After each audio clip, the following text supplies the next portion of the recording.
नमस्कार दोस्तों, आप लोगों का स्वागत है आज के इस वीडियो में। आज हम लोग क्लास 9th अध्याय 1 विज्ञान और मापन का 30 से भी ज़्यादा ऑब्जेक्टिव प्रश्न को देखेंगे। जो 90% बच्चे गलती करते हैं, उस चीज़ को भी हम लोग ध्यान में रखते हुए आगे बढ़ेंगे। तो इस लेसन में जो है बहुत सी बातों को ध्यान में रख कर के इसका ऑब्जेक्टिव क्वेश्चन आप लोगों के लिए तैयार किया गया है। तो चलिए हम लोग इस ऑब्जेक्टिव क्वेश्चन को एक एक करके देखते हैं। सबसे पहले अगर आप लोग इस वीडियो को देख रहे हैं तो आप क्या कीजिए, एक नोट्स बनाने के लिए कुछ रख लीजिए, जिससे क्या होगा कि हम जो भी कुछ पॉइंट बताएंगे उस पॉइंट को आप लिखते चले जाइएगा। ठीक है, तो चलिए प्रश्न को स्टार्ट करते हैं। तो हम लोग का फर्स्ट प्रश्न है, साइंस शब्द की उत्पत्ति किस भाषा से हुई है? तो साइंस शब्द की उत्पत्ति जो हुआ है वो लैटिन भाषा से हुई है। किस भाषा से? लैटिन भाषा से। तो अगले प्रश्न की ओर देखते हैं। अगला प्रश्न क्या है? साइंस शब्द का मूल लैटिन शब्द का क्या है? तो इसका राइट उत्तर हो जाएगा सेंट्रिया। क्या हो जाएगा? सेंट्रिया, ऑप्शन ए। तो चलिए आगे बढ़ते हैं अगले प्रश्न की ओर। अगला प्रश्न है, लैटिन शब्द सेंट्रिया का क्या अर्थ होता है? तो देखिए ऑप्शन में है प्रयोग, अध्ययन, ज्ञान, सत्य। तो आप लोग इस क्वेश्चन का उत्तर दीजिए जल्दी से, क्या होगा? तो इसका राइट उत्तर जो हो जाएगा, इसका राइट उत्तर हो जाएगा ज्ञान। तो चलिए आगे बढ़ते हैं अगले प्रश्न की ओर। अगला प्रश्न है, विज्ञान किसका व्यवस्थित अध्ययन है? विज्ञान जो है किसका व्यवस्थित अध्ययन है? तो ऑप्शन एक नंबर में है केवल जीवों का, दूसरा नंबर में है केवल पदार्थों का, तीसरा नंबर में है प्रकृति और उसके नियमों का, चौथा नंबर में है केवल गणनाओं का। तो इसमें से कौन सा आंसर है? आप लोग जल्दी से कमेंट कीजिए। इसका राइट उत्तर हो जाएगा ऑप्शन सी, प्राकृतिक और उनके नियमों का। तो चलिए आगे बढ़ते हैं। अगला है, फिजिक्स शब्द की उत्पत्ति किस भाषा से हुआ है? फिजिक्स शब्द की उत्पत्ति किस भाषा से हुआ है? तो इसका राइट उत्तर हो जाएगा ग्रीक भाषा से। कहाँ से हो जाएगा? ग्रीक भाषा से। चलिए अगले प्रश्न की ओर बढ़ते हैं।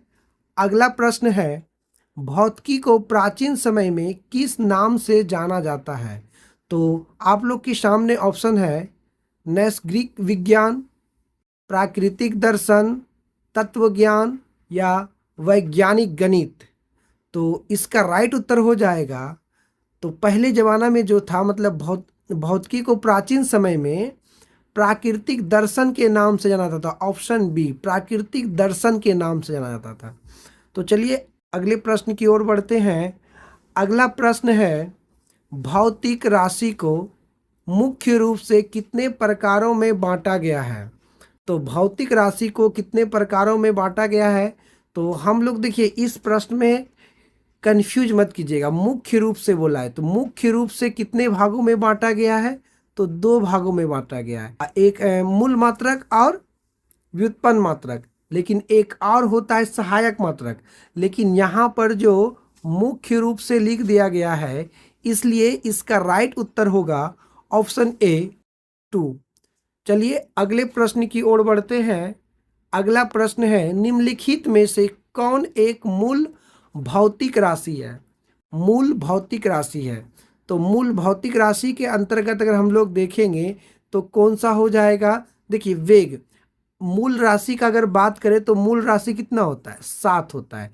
इस 7 में से कोई एक यहाँ पर दिया हुआ है। देखिए वेग तो नहीं होगा, बल भी नहीं होगा, क्षेत्रफल भी नहीं होगा, तो क्या होगा? तापमान होगा। तो इसका राइट उत्तर जो हो जाएगा वो हो जाएगा तापमान। देखिए राइट उत्तर क्या हो गया? तापमान। चलिए अगले प्रश्न की ओर बढ़ते हैं। अगला, ऐसे तापमान का जो हम लोग मापते हैं, तापमान का एसआई मात्रा केल्विन होता है। तापमान का एसआई मात्रा क्या होता है? केल्विन। चलिए अगले प्रश्न की ओर बढ़ते हैं। अगला प्रश्न है, व्युत्पन्न भौतिक राशि का उदाहरण है। तो इसका राइट उत्तर हो जाएगा चाल। क्या हो जाएगा? चाल। देखिए हम लोग जो है द्रव्यमान, लंबाई और समय ये सब आधारित मात्रक है, आधारी मात्रक है, और चाल जो है ये व्युत्पन्न मात्रक है, इसलिए ऑप्शन बी राइट आंसर हो जाएगा। अगले प्रश्न की ओर बढ़ते हैं। अगला प्रश्न की ओर बढ़ते हैं। अगला प्रश्न है एसआई पद्धति में कुल कितने मूल भौतिक राशि है? तो अभी हम लोग पढ़े थे, ऑप्शन में देखिए कि इसमें से कौन सा आंसर होगा। 5 है, 6 है, 7 है और 8 है। तो इसका राइट उत्तर हो जाएगा 7, क्योंकि मूल मात्रकों की संख्या कितनी है? 7 है। तो चलिए अगले प्रश्न की ओर बढ़ते हैं। अगला प्रश्न है निम्न में से कौन सी राशि व्युत्पन्न नहीं है? व्युत्पन्न नहीं है उसको बताना है। तो व्युत्पन्न नहीं है, तो ये तो व्युत्पन्न है। त्वरण क्या है? व्युत्पन्न है। शक्ति क्या है? व्युत्पन्न है। लेकिन घनत्व भी क्या है? व्युत्पन्न है। लेकिन एक जो है आपका समय वो व्युत्पन्न नहीं है। तो ये उसका राइट आंसर हो जाएगा समय, क्योंकि ये तो मूल मात्रक है। अगले प्रश्न की ओर बढ़ते हैं। अगला प्रश्न है एसआई पद्धति में विद्युत धारा के इकाई क्या है? तो इसका कहने का मतलब है कि विद्युत धारा का एसआई मात्रक क्या है? तो आप देख सकते हैं वोल्ट नहीं होगा, ओम नहीं होगा, वाट नहीं होगा, तो क्या होगा? एम्पियर होगा। क्या होगा? एम्पियर होगा। तो एम्पियर होगा, तो इसका राइट उत्तर क्या हो जाएगा? बी। अगले प्रश्न की ओर चलते हैं। अगला प्रश्न है निम्नलिखित में से कौन सी इकाई, निम्नलिखित में से कौन सी इकाई, निम्नलिखित में से कौन सी इकाई एसआई पद्धति में नहीं है? मतलब एसआई पद्धति में नहीं है।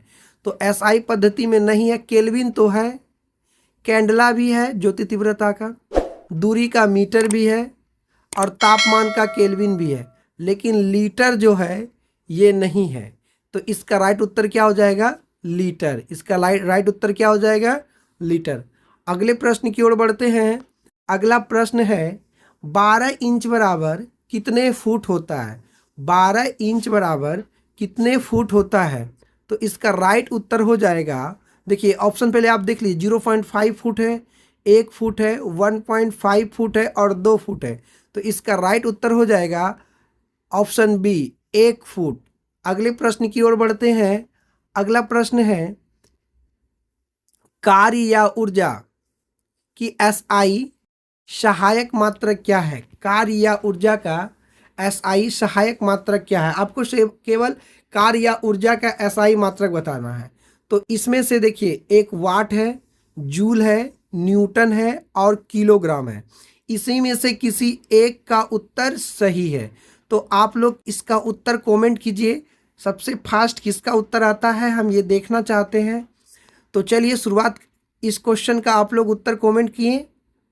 इसका राइट उत्तर हो जाएगा जूल, ऑप्शन बी। अगले प्रश्न की ओर बढ़ते हैं। समतल कोण मतलब प्लेन एंगल का एसआई मात्रक क्या होता है? समतल कोण का जो एसआई मात्रक होगा वह क्या होगा? तो इसका राइट उत्तर हो जाएगा ऑप्शन ए रेडियन। इसका राइट उत्तर क्या हो जाएगा? Option A radian. अगले प्रश्न की ओर बढ़ते हैं। अगला प्रश्न है घन कोण का एसआई मात्रक कौन है? तो घन कोण का एसआई मात्रक क्या है? इसका उत्तर हो जाएगा, इसका उत्तर हो जाएगा रेडियन। क्या हो जाएगा? Radian, option B. क्या हो जाएगा? रेडियन। ऑप्शन सॉरी, घन कोण है तो ईस्ट रेडियन हो जाएगा। घन कोण है तो ईस्ट रेडियन। देखिए यहाँ पे रेडियन था ना, समतल कोण को रेडियन और घन कोण का हो जाएगा ईस्ट रेडियन। क्या हो जाएगा? East radian. कंफ्यूज मत कीजिएगा आप लोग। देखिए आप लोग क्लियर कर लिए, घन कोण का क्या हो जाएगा? ईस्ट रेडियन, और समतल कोण का हो जाएगा रेडियन। अगले प्रश्न की ओर बढ़ते हैं। अगला प्रश्न है प्लेन एंगल में 1 रेडियन का मान होता है। जो प्लेन एंगल है जिसका रेडियन, इस रेडियन जिसका ऐसा ही मात्रक था, तो इसमें से कौन सा इसका जो है कि वैल्यू होगा? देखिए एक में दिया हुआ है 1/360 डिग्री, 1/2 पाई और 2 रेडियन और 180 डिग्री। तो इसका राइट उत्तर जो हो जाएगा 1/2 पाई रेडियन। इसका राइट उत्तर क्या हो जाएगा? 1/2 पाई रेडियन। अगले प्रश्न की ओर बढ़ते हैं। अगला प्रश्न है समय का मूल मात्रक एसआई प्रणाली में क्या है। तो देखिए समय का जो है मूल मात्रक सेकेंड हो जाएगा। क्या हो जाएगा? सेकेंड। तो इसका राइट ऑप्शन हो जाएगा सी, सेकेंड। अगले प्रश्न की ओर बढ़ते हैं। अगला प्रश्न है ज्योति तीव्रता का एसआई मात्रक क्या है। ज्योति तीव्रता का एसआई मात्रक क्या है? तो ज्योति तीव्रता का जो एसआई मात्रक होगा वो होता है केंडला। तो ऑप्शन बी इसका राइट आंसर हो जाएगा, ऑप्शन बी केंडला। चलिए अगले प्रश्न को, इसको सीडी लिखा जाता है, CROD, केंडला का जो है सीडी लिखा जाता है। तो अगले प्रश्न की ओर बढ़ते हैं। अगला प्रश्न है 1 HP बोले तो हॉर्स पावर बराबर कितने वाट होता है। मोस्ट इंपोर्टेंट क्वेश्चन है, एकदम VVI क्वेश्चन है, स्टार वाला क्वेश्चन है। तो आप लोग इसका उत्तर कमेंट में कीजिए। ऐसे देखिए यहाँ पर जो लिखा हुआ है 500 वाट है, 445.7 वाट है और 1000 वाट है और 1500 वाट है। आप लोगों को याद होगा कि 746 वाट होता है। तो यहाँ पर जो दिया गया है एकदम एक्यूरेट मान दिया गया है 745.7 वाट। तो इसको हम लोग लिख सकते हैं 746। तो इसका राइट उत्तर हो जाएगा ऑप्शन बी, 745.7 वाट। तो चलिए अगले प्रश्न की ओर बढ़ते हैं। यह क्वेश्चन को आप याद रखिए, एकदम स्टार वाला क्वेश्चन है, ठीक है। अगले प्रश्न की ओर बढ़ते हैं। अगला प्रश्न है 22 नंबर क्वेश्चन को देखते हैं। FPS सिस्टम में लंबाई की इकाई क्या होता है। तो लंबाई का पूछा गया है। तो लंबाई का जो देखिए F का मतलब फुट, तो लंबाई की SI मात्रक क्या हो जाएगा? फुट हो जाएगा। और द्रव्यमान का क्या हो जाएगा? पाउंड हो जाएगा। और समय का क्या हो जाएगा? सेकेंड हो जाएगा। तो यहाँ पर किसका पूछा है? लंबाई का। तो लंबाई का क्या हो जाएगा? फुट। तो इसका राइट उत्तर क्या हो जाएगा? बी। इसका राइट उत्तर क्या हो जाएगा? बी। चलिए अगले प्रश्न की ओर बढ़ते हैं।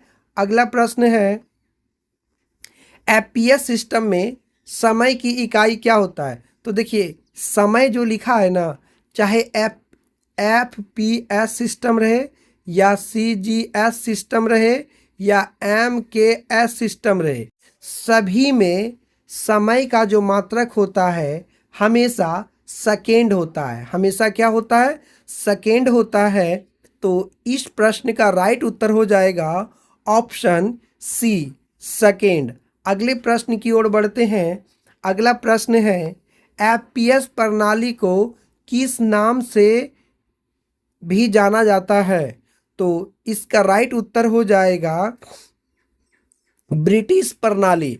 FPS प्रणाली को किस नाम से जाना जाता है। तो ब्रिटिश प्रणाली के नाम से इसको जाना जाता है। ब्रिटिश प्रणाली के नाम से इसको जाना जाता है। अगले प्रश्न की ओर बढ़ते हैं। अगला प्रश्न है MKS प्रणाली की 3 मूल राशियां कौन सी है। MKS प्रणाली की, तो यहाँ पर हम लोग कह सकते हैं दूरी का मीटर हो जाएगा, द्रव्यमान का किलोग्राम हो जाएगा और समय का सेकेंड हो जाएगा। तो मीटर, किलोग्राम और सेकेंड कहाँ में है? मीटर, किलोग्राम और सेकेंड। तो आपका देखिए B number option, metre, kilogram और सेकेंड। तो इसका राइट उत्तर क्या हो जाएगा? Option B. Option B is the right answer. चलिए अगले प्रश्न की ओर बढ़ते हैं। अगला प्रश्न है MKS प्रणाली का उपयोग किस प्रणाली की नींव के रूप में किया जाता है। तो देखिए नींव के रूप में किया जाता है तो किसका? तो MKS प्रणाली जो है वो का उपयोग किस प्रणाली के नींव के रूप में किया जाता है। तो इसका राइट उत्तर हो जाएगा आपका SI प्रणाली के लिए। क्या हो जाएगा? SI प्रणाली के लिए ऑप्शन सी। तो इसका राइट उत्तर क्या हो जाएगा? Option C. अगले प्रश्न की ओर बढ़ते हैं। अगला प्रश्न है CGS प्रणाली की नींव मूल राशि, फिर से देखिए CGS प्रणाली की नींव मूल इकाइयां कौन सी है। तो CGS में पूछा है, मतलब दूरी का हो जाएगा सेंटीमीटर, दूरी का हो जाएगा सेंटीमीटर, और द्रव्यमान का हो जाएगा ग्राम, समय का हो जाएगा सेकेंड। तो centimetre gram second, centimetre gram second, option एक को देखिए, सेंटीमीटर ग्राम सेकेंड। तो इसका राइट उत्तर क्या हो जाएगा? Option A, centimetre gram second. अगले प्रश्न की ओर बढ़ते हैं। अगर आप लोगों को क्वेश्चन अच्छा लग रहा है और मज़ा आ रहा है तो इस वीडियो को लाइक कीजिए और चैनल को सब्सक्राइब कीजिए। चलिए अगले प्रश्न की ओर बढ़ते हैं। अगला प्रश्न देखिए, बहुत मोस्ट इम्पोर्टेंट क्वेश्चन है। इस तरह का क्वेश्चन एग्जाम में पूछा जाता है, तो इसको याद रखिएगा। इम्पोर्टेंट क्वेश्चंस की श्रेणी में आएगा। वीवीआई क्वेश्चन है, वीवीआई क्वेश्चन है। देखिए, 1 कैरेट बराबर कितने ग्राम होता है? तो 1 कैरेट बराबर कितने ग्राम होता है, ये एकदम इम्पोर्टेंट क्वेश्चन है। तो ध्यान दीजिएगा, इसका राइट उत्तर क्या होगा आप लोग कमेंट करके जल्दी से बताइए। आपके पास समय है, जल्दी से बताइए इसका राइट उत्तर क्या होगा। 1 कैरेट बराबर कितने ग्राम होता है? तो इसका राइट उत्तर हो जाएगा ऑप्शन बी। क्या हो जाएगा? ऑप्शन बी, 0.2 ग्राम। तो 1 कैरेट बराबर हो जाएगा 0.2 ग्राम। तो चलिए अगले प्रश्न की ओर बढ़ते हैं। अगला प्रश्न है, 1 कैलोरी बराबर कितने जूल होता है?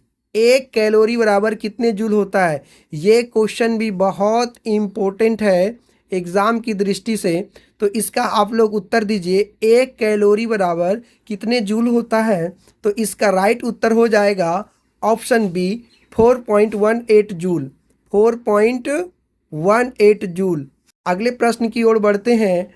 अगला प्रश्न है, देखिए ये भी बहुत इम्पोर्टेंट क्वेश्चन है, वीवीआई क्वेश्चन है। एग्ज़ाम की दृष्टि से जो बच्चे गलती कर देते हैं, तो देखिए, प्रकाश वर्ष किसका मात्रक है? तो आपको ऑप्शन में दिया हुआ है समय, दूरी, द्रव्यमान और वेग। तो इस प्रश्न का राइट उत्तर हो जाएगा दूरी का। प्रकाश वर्ष किसका एसआई मात्रक है? दूरी का। तो प्रकाश वर्ष जो होता है ना, प्रकाश वर्ष जो होता है, एक वर्ष में, एक वर्ष में जितनी दूरी तय किया जाता है उसको एक प्रकाश वर्ष कहते हैं। ठीक है, तो अगला प्रश्न को देखते हैं। अगला प्रश्न है, विद्युत धारा का एसआई मात्रक क्या है? तो ये क्वेश्चन का उत्तर आप लोग कमेंट करके बताइएगा और मैं इस प्रश्न का उत्तर अगले वीडियो में बताऊंगा। तो आज के लिए इतना ही प्रश्न है। 31 क्वेश्चन को हम लोगों ने देखा और 31 नंबर का क्वेश्चन का उत्तर आप लोग कमेंट में कीजिए। जिसका भी उत्तर सही होगा उसके उत्तर को हम लाइक करेंगे। धन्यवाद। मिलते हैं अगले वीडियो में नए टॉपिक के साथ और अच्छे ऑब्जेक्टिव प्रश्नों के साथ। धन्यवाद।